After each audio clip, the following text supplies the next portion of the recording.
বিসমিল্লাহির রহমানির রহিম। আসসালামু আলাইকুম সুপ্রিয় দর্শক, আমার কুকিং চ্যানেল দীপ কিচেন আপনাদের সবাইকে স্বাগত।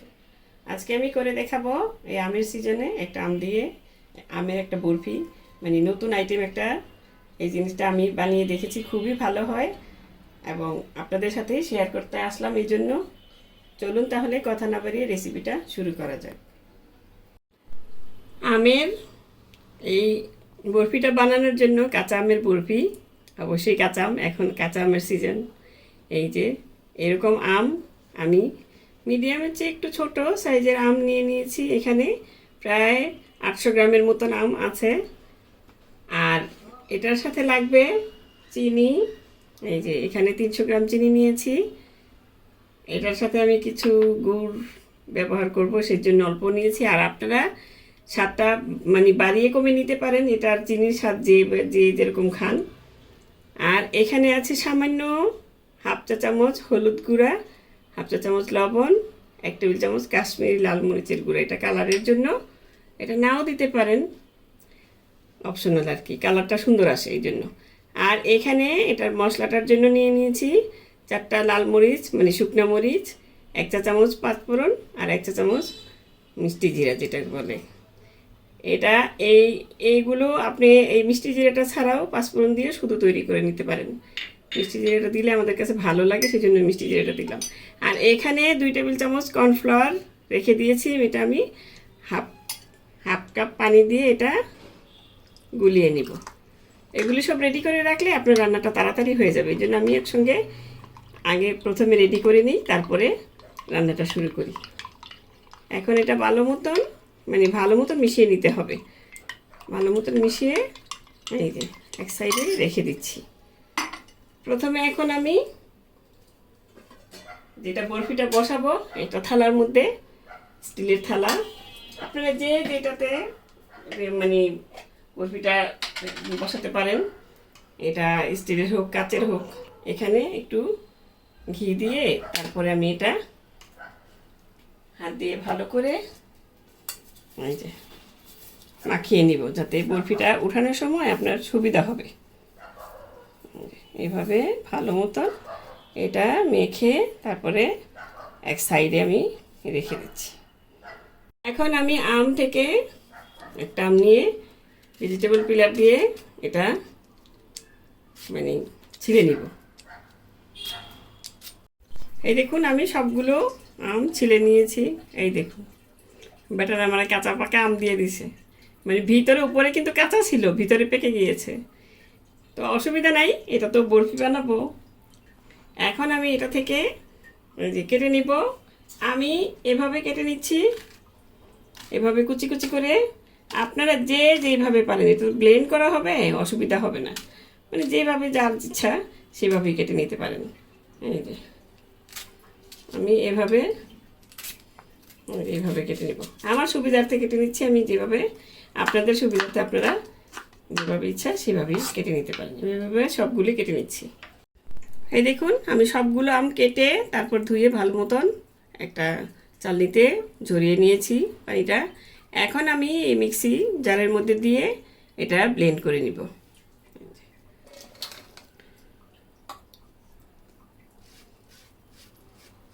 আপনারা একটু কাঁচা কাঁচা আমটাই নেবেন। এই দেখুন কোনো সমস্যা নাই, কিন্তু কাঁচা হলে একদম ভালো লাগে আর কি দেখতে। এখন এটা আমি ব্লেন্ড করে নিচ্ছি। আমি মিক্সিতে ওটা ব্লেন্ড করে নিয়েছি। এখন এখানে আমি সেই যে মশলাটা রেখেছিলাম, পাঁচফোড়ন আর মিষ্টি জিরার মরিচ, সেটাকে একটু টেলে নিব, হালকা আছে টেলে নিব। প্রথমে মরিচটা দিয়ে একটু হালকা ভেজে নিব। অনেক সময় টানার সময় মরিচটা ভালো মতো হতে চায় না। হালকা একটু টেলে নিয়ে চুলার আঁচটা মিডিয়াম আঁচে রাখবেন, যাতে মশলাটা পুড়ে না যায়। পুড়ে গেলে কিন্তু ওই যে পাঁচফোড়ন আছে না, সেটাতেই তো হয়ে যাবে। এই জন্য মশলাটা যাতে পুড়ে না যায়, হালকা আঁচ রেখে মানে একটু ধৈর্য ধরে আস্তে আস্তে টেলে নেবেন, তাহলে মশলাটা সুন্দর করে টালা হবে। এই যে এখন এটা দিয়ে দিচ্ছি। এখন এটাকে দিয়ে একটু নেড়ে চেড়ে নিলেই, এই 2-3 মিনিট টেলে নিলেই, 2-3 মিনিট লাগবে না, 2 মিনিটের মতো টেলে নিলেই হয়ে যাবে। আঁচটা যদি অল্প রাখেন, একটু সময় মতন ভালো মতো টেলে নিলে আর পুড়বে না। আমারটা প্রায় হয়ে এসেছে, এখন আমি নামিয়ে নেব।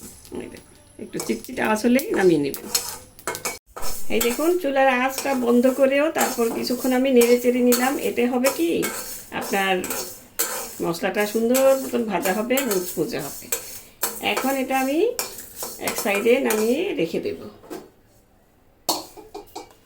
এখন আমি চুলাটা ধরিয়ে দিব না, এখন এটাকে বসিয়ে নিলাম। আমি সরাসরি মানে মিক্সি থেকে এখানে ঢেলে নিয়েছি, যে পাত্রে আমি রান্না করব সেই পাত্রে। এখন এখানে দিয়ে দিচ্ছি সেই যে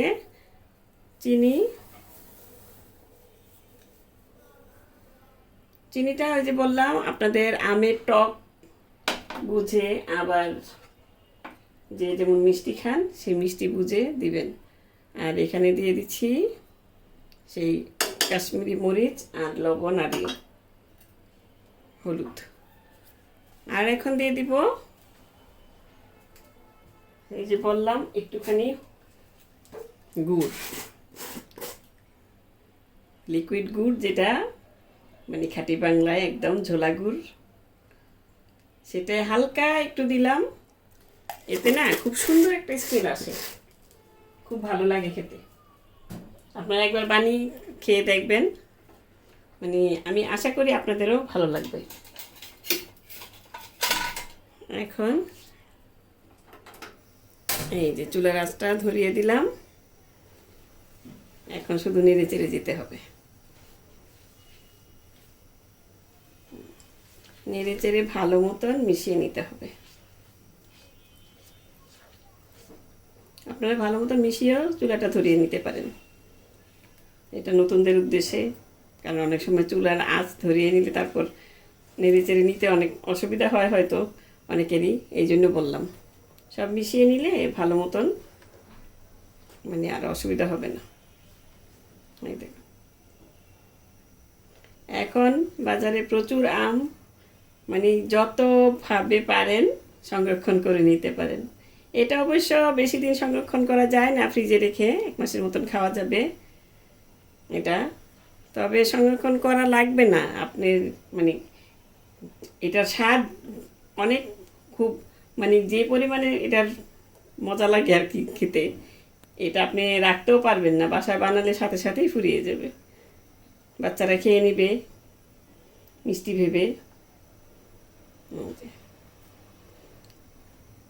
টক মিষ্টি ঝাল ঝাল মজা লাগে, অনেক অনেক স্বাদ, মানে খুবই সুস্বাদু হয়। এখন শুধু আঁচটা এই যে প্রথমে একটু বাড়িয়ে দিবেন, তারপর যখন ফুটে উঠবে মানে বলকটা এসে যাবে আমের মধ্যে, তখন আঁচটা কমিয়ে মিডিয়াম করে দিয়ে অনবরত নেড়ে চেড়ে যাবেন। দরকার হলে ঢাকনা দিয়ে দিবেন, মানে অনেক সময় ছিটে উঠে, ওটা নতুন যারা আছেন তারা হয়তো ছেড়ে ছুড়ে দিয়ে পালিয়ে যাবেন।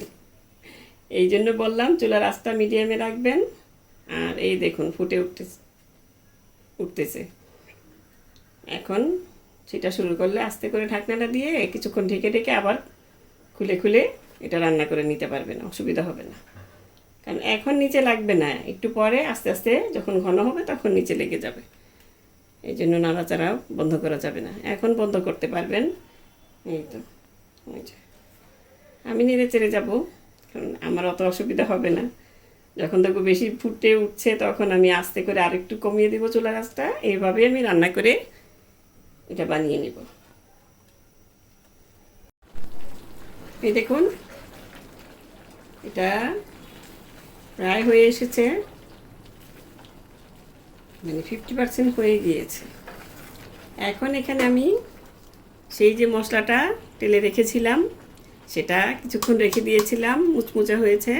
এখন আমি এটাতে মিক্সিতে নিয়ে এটা মানে গ্রাইন্ডারে নিয়ে গ্রাইন্ড করে নিয়েছি। এখন আমি পুরোটা মশলাই এটাকে এখানে দিয়ে দিব।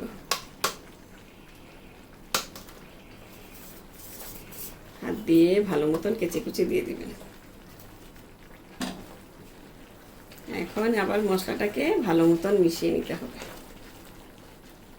এই সময়ে মানে আমের সাথে এই মশলার সাথে মিশে মানে চিনি আপনার গুড় সব কিছু মিলিয়ে একটা যা সুন্দর একটা ফ্লেভার মানে আপনি পাবেন, সুন্দর একটা গান আপনার রান্নাঘরে ছড়িয়ে যাবে।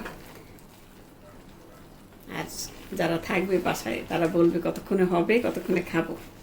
এটা এটা নতুন একটা রেসিপি, এটা বানিয়ে দেখবেন আর কমেন্ট করে আমাকে জানাবেন যে আপনাদের কাছে কেমন লাগলো এই আমের এই নতুন রেসিপিটা, আমের বরফি।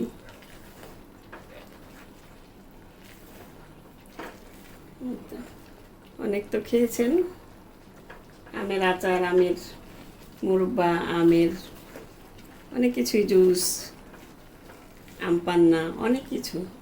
এবার এই সিজনে আমের এই বছরে এটা বানিয়ে খেয়ে দেখবেন, আশা করি আপনাদের অনেক ভালো লাগবে। এই দেখুন, আমিও কিন্তু ঢাকনা দিয়ে দিয়েই মানে এটা করে নিয়েছি, মানে ছিটে আসতেছে যেহেতু ফ্রাই প্যানটা একদম ছড়ানো, এটা ছিটবে বেশি। আর যদি একটু গর্তওয়ালা নেন, কড়াই নেন কিংবা নেন, সেগুলোতে অতটা ছিটে না, ওগুলি আবার একটু না ঢেকেও করা যায়। তো নতুনরা সবসময় ঢেকে ঢেকে রান্না করবেন, আমি কিন্তু ঢেকে ঢেকেই রান্না করেছি, যেহেতু এটা ননস্টিকের ফ্রাই প্যান, এটাতে মানে লাগার সম্ভাবনাটা বেশি থাকে না, সেই জন্যই এটা করতে পারবেন। আর যদি এমনি কড়াইতে দেন, হাঁড়িতে দেন, তাহলে কিন্তু লেগে যাওয়ার সম্ভাবনাটা বেশি থাকবে। এই জন্যই ননস্টিকই চেষ্টা করবেন, ননস্টিকিতেই করার জন্য। এখন আমি আরও কিছুক্ষণ নেড়ে চেড়ে নিব।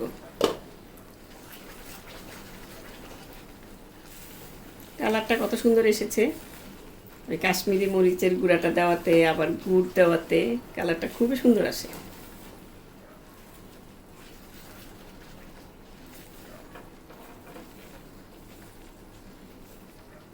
এই দেখুন, নিচে কিন্তু একটু লাগে না।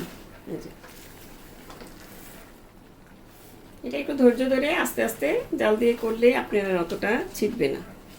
আমি কিন্তু চুলা আঁচটা একদম মিডিয়ামের চেয়েও কমিয়ে রেখেছি, লোয়ের চাইতে একটু বাড়িয়ে রেখেছি।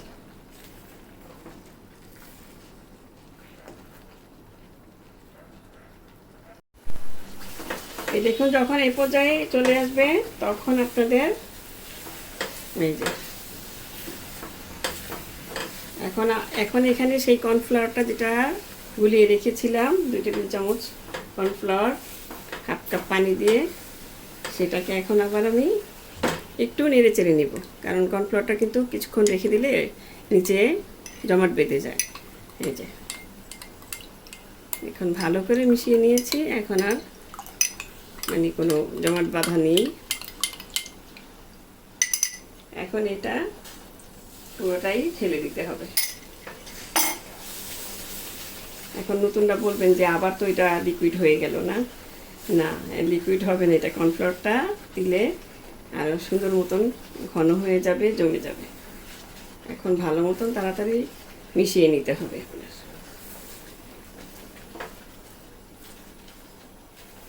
নইলে কিন্তু ভালো মতন না মিশালে তাড়াতাড়ি আবার একসঙ্গে কর্নফ্লাওয়ারটা একদিকে মিশে যাবে, মানে জমে যাবে। এই দেখুন আস্তে আস্তে কিন্তু এই যে ঘন হয়ে আসছে। আবার এখন লেগে যেতে পারে, এখন লেগে যাবে, এখন কিন্তু আপনি নাড়ানো বন্ধ করা যাবে না, এখন অনবরত নেড়ে চেড়ে যেতে হবে। এখন আর বন্ধ করে রাখতে পারবেন না, ঢেকেও দিতে পারবেন না।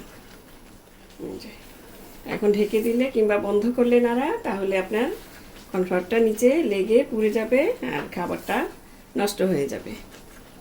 এখন এভাবে আরও কিছুক্ষণ নেড়ে চেড়ে একদম শুকিয়ে নিতে হবে পানিটা, মানে কর্নফ্লাওয়ারটা একদম ভালো মতন এই আচারটা কি বলে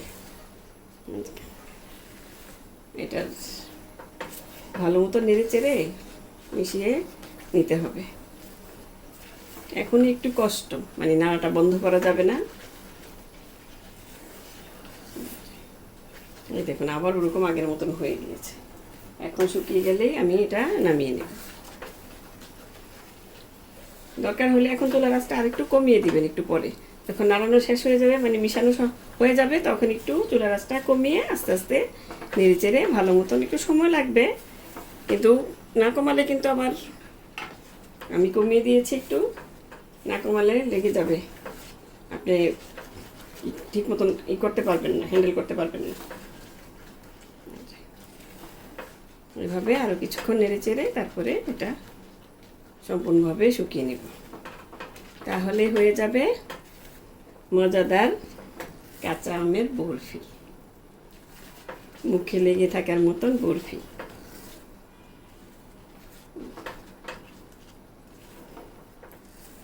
এবার পয়লা বৈশাখের মিষ্টি হিসাবে এটা বানিয়ে নিতে পারেন, কাঁচা আমের বরফি। সবাই তো ইলিশ পোলাও খায়, মিষ্টি খায়, এর মধ্যে কাঁচা আমটাও তো আছে, সেটা দিয়ে একটা জিনিস বানিয়ে নিলেন নতুন করে।